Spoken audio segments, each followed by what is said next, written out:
Hello everyone, it's me, LinkingX2, back again with more daily MSI content, today covering the final game of Group B between PSG Talon and Mad Lions. So let's get right into the draft. So in the draft we see a Senna ban here on blue side. It's targeted against Karzi, but more so against Kaiser, who's being set up with the Senna. Then on the other side the Renekton against Hanabi, so it's more of a comfort pick for Hanabi, as he really likes to play the champion on the more weaker side of PSG Talon's game plan. Then we see the Lee Sin pick here, or ban, versus Armut, who has shown a great deal of power on the champion so far. Then on the other side the Thresh ban versus Kaiwing. So Kaiwing probably the best Thresh at the tournament. So yeah, he has also shown just today how good he is on the champion. So these bans here on the red side for Mad Lions, they're not really banning OP champions, more so targeting comfort from PSG.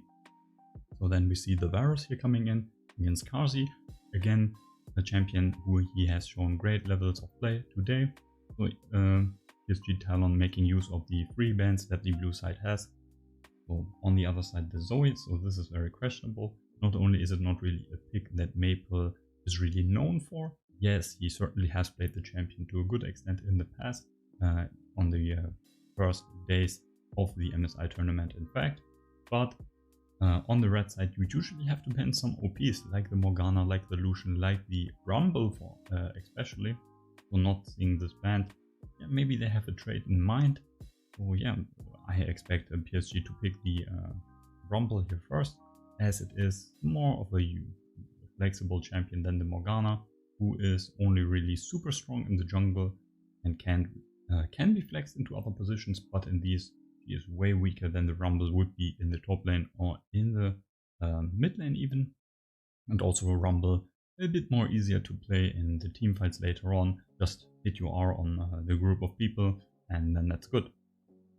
So we expect here the Lucian and the Morgana to come in. Lucian a very high priority pick for Humanoid especially, and with the Morgana that would be a decent 2v2, especially in the earlier levels, where the Dark Binding and the base damage of Morgana is still super relevant, before she kinda falls off for the late game, where her CC is then quite nice, but piloting Morgana in late game team fights can be quite difficult. But Elioya has shown good levels of play with Morgana. It's not that difficult as the champion is super strong, and their team Mad Lions here also being maybe the strongest team in the group, right? We're here to figure that one out. Then we see here the Kaiser pick, which is a bit strange. So I assume that they think that PSG won't pick the Morgana next to the Rumble, as that would be a ton of AP damage, and with Merc threats then coming in would be quite hurtful for both of them. So maybe they gamble here to pick Morgana in the R3 position, and they secure Karzi's Kaiser here early on. But I'm not really a fan of this. So first of all, PSG could elect the Morgana for Kaiwing in the support position, where she is, I think, the best next to the obvious jungle position. And then also electing no jungler here. Yes, they want the Morgana, but they're not match picking the Rumble. So they're revealing the mid lane and the AD carry. So that can now be counterpicked. Yes, the Lucian could be flexed into top, but Armut is not really a known Lucian player, so that's probably not the case.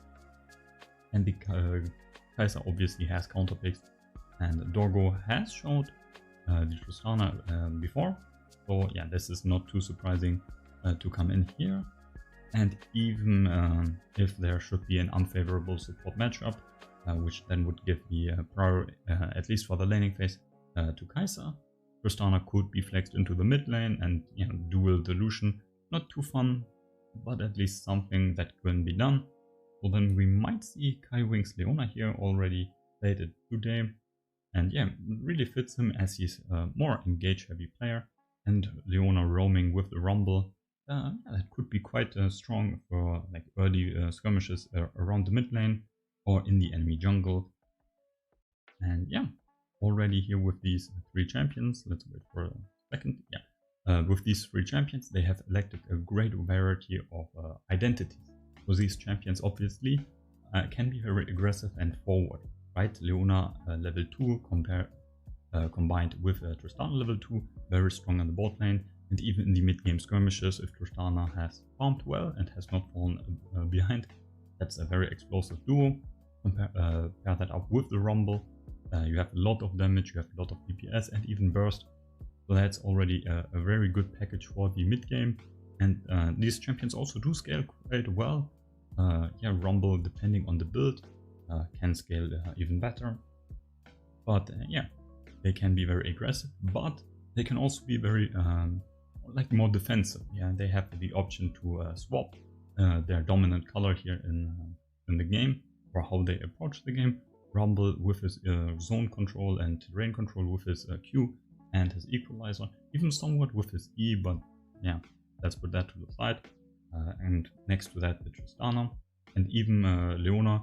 Yes, it's not her dominant trait, but even she can yeah, offer a bit of zone control, or threat at least. So they can also play a bit more defensive, so they can approach teamfights aggressive and defensively, and not really lose out on much of their champion strength in either of these ways. And also we see with mid-range to long-range and long-range champion damage here from the Tristana, they do match up fairly well versus the mid and short range here of these two AD carries on the Mad Lion side. Next with the Morgana. Morgana is being a bit helped here. So these two are AD carries. AD carries intensify PSG by the plated steel caps. Morgana yeah, is then not facing Mercury threats. Yes, there are two champions here that can come in that can counteract that. But yeah, the damage here is helping Morgana a bit. And yeah, the Morgana pick again, it was expected to come in here on the R3. Then we see the Victor being banned here. So this, it's not really a pick Maple has played too much. He has played it in the region, but yeah, not really too much at MSI if I remember correctly. But it would be a pick that is quite good and strong versus what Mad Lions here has. Victor obviously a champion that really is good at versus shorter range and soft engage comps, what these two here represent, so that would be quite good. He's also able to at least be somewhat safe versus the Lucian. The Wukong here being banned, similar trait to the Lee Sin, or a bit difficult. Yeah, both are comfort champions from Armut, so they're banning out more comfort, which is fine. I mean, Armut has been the most consistent player, in my opinion, at least from Mad Lion, this MSI. They are star players, so to say. Illyria and Humanoid had good moments, but also had some slip-ups. So I think targeting Armut is quite good here. The Nocturne, I don't really like this ban here. It's not a champion that PSG should look to pick up here. Yes, the burst versus the squishy champions here, obviously quite good, but it's not something that Hanabi is probably going to play, as they already have a potentially strong bot lane, and their history shows that they tend to play more around the bot side, and yeah, Nocturne on the weak side is not really all that great. Let's then speak about the Alistar. Alistar versus Leona. Yeah, it's a decent matchup for the Alistar. He can peel her off a bit. And Alistar with the Kaiser. Yeah, I think we have seen enough of that. It's a bread and butter combination for a very safe lane and then decent team fighting. So yeah, it's a good ban.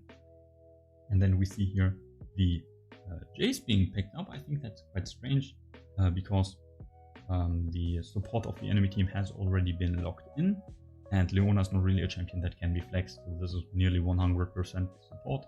So you could just counterpick the support and then last the R5 for the top lane counterpick. So this is quite strange here to sacrifice this option. Maybe they weren't sure about the support pick and needed a bit more time to talk about it. That's my only guess for this.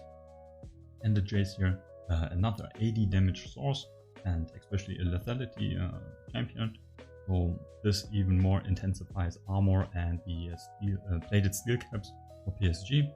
So yeah, this is helping Morgana more. And yeah, it's another form of like longer range champion, at least with his EQ combination. So this is helping Mad Lions with their range problem at least a tiny bit. And yeah. Overall though, I don't really like the on of AD here. I think Gnar is stupid here, but if PSG should elect at least a tank, or at least one tank here for the top lane, and yeah, then standard DPS mage mid lane, this should be really heavy in their favor, as most of Mad Lions champions will then struggle to deal relevant damage.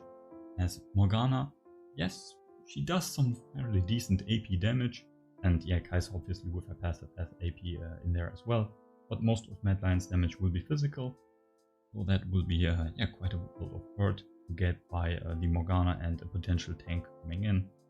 So let's hope this is not a Gnar being picked up. Yes, it would be a comfort pick for Hanabi, and blue side Gnar versus Jace is actually a good matchup, at least somewhat.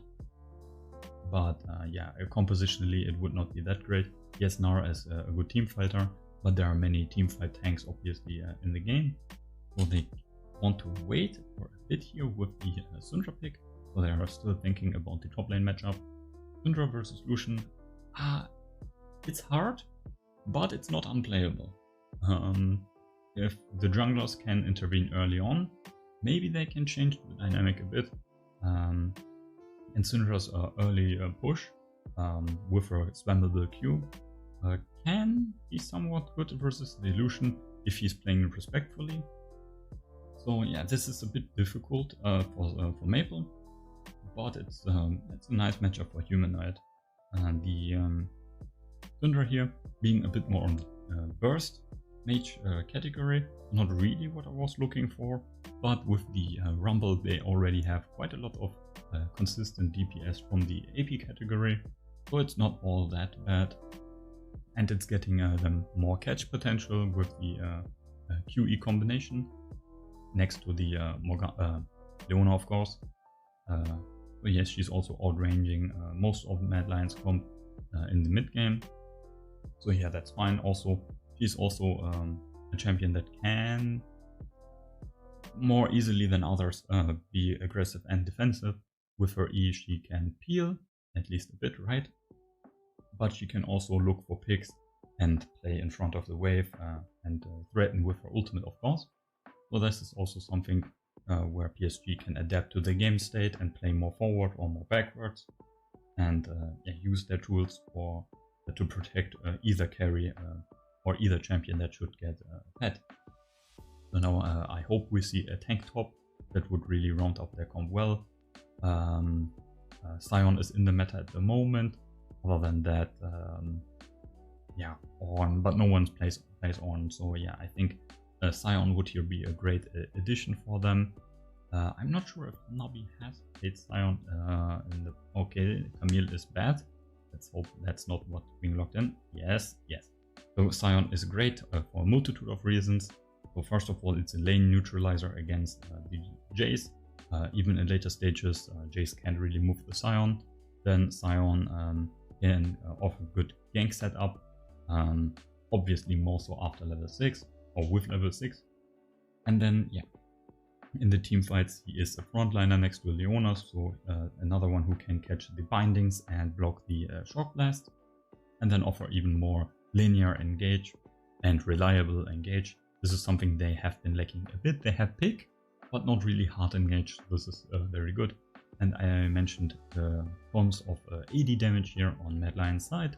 Yes, AD damage with the new items is not that problematic because there's so many penetration items, but still having a beefy tank with millions of armor is usually a good thing to have. So then here, let's wait for the last big support. I would reckon something with a bit C. I don't think we will see any like support like Lulu or something to hype up the Kai'Sa or the Lucian, although that would have been a strategy to sustain through the burst and then get rid of the tanks. Okay, Rel could be a bit decent against Leona, but Nautilus coming in. Nautilus, the champion probably with the second most CC in the game after Ornn, I think. So that's also a benefactor alongside the Morgana. with the plated skill caps probably coming in from PSG due to all the auto attack champions Mad Lions has selected. So his CC and Morganas will last longer in most cases. And yeah, he's also with his CC going to apply lots of plasma stacks for Kaiser. So the 2v2, yeah, if they communicate with Elyoya. So Elyoya makes a leashless jungle start. Mad Lion gets first to the wave, they get first level 2, so then they can survive the strong level 2 from PSG. I think that's a fine setup here. They're obviously looking to outplay the enemy, as they don't really have any strong suits, right? They look to dominate through laning phase and throughout outplaying them. Their bot lane is probably going to be a bit on the back foot, but Humanoid and Armored with their more lane dominant champions seek probably to snowball the top side and then yeah, go from there. Because late game and in the team fights, even in mid game with like even gold, I value PSG's comps way more. And to be honest, I think PSG comp is able to sustain Mad Lion's aggression. The Scion is a cushion in the top lane to like hamper the aggression.